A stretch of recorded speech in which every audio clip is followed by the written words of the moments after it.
V začetku decembra se je končala 13 let trajajoča državljanska vojna v Siriji. V vseh letih vojne je 14 milijonov ljudi zapustilo svoje domove, nekateri se že vračajo. Mnogi so na kraju svojega nekdanjega bivališča našli le ruševine.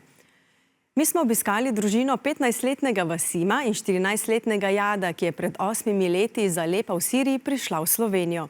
Vprašali smo ju, kako spremljata dogodke v domovini. Imeli smo za blokom neko majhno cesto, ki smo jo imenovali taka skrivnostna cesta samo za nas. In je takrat vedno zjutraj prišel nekdo in je jahal koze.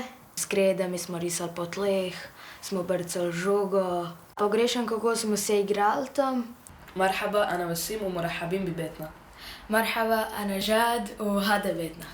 Tole pa je knjigarna od očija.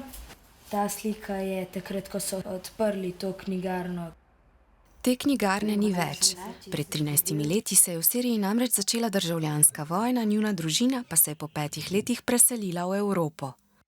Ja, pač večinoma so ostali tamle, babica, teta pa vse. Čist malo od nas je šlo v Evropo. Zanimivo mi je, kako oni še vedno to zdržijo. Drugače spomnim pač tako, včasih so prišli nekaj ustreliti ali mogoče kakšne zvoke ali nekaj podobnega. Elektrika za 2 uri pride, pa ni več za celega dneva. Jaz pogrešam pravzaprav dom, kraj, družino, pogrešam njihovo hrano.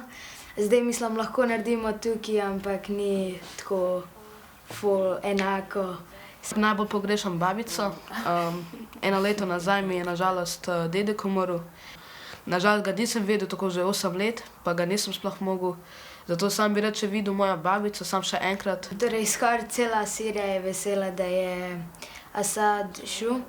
Moji sorodniki so v redu, oni so tudi veseli ful. Številni, ki so se tako kot njuna družina izselili, se zdaj v Sirijo vračajo.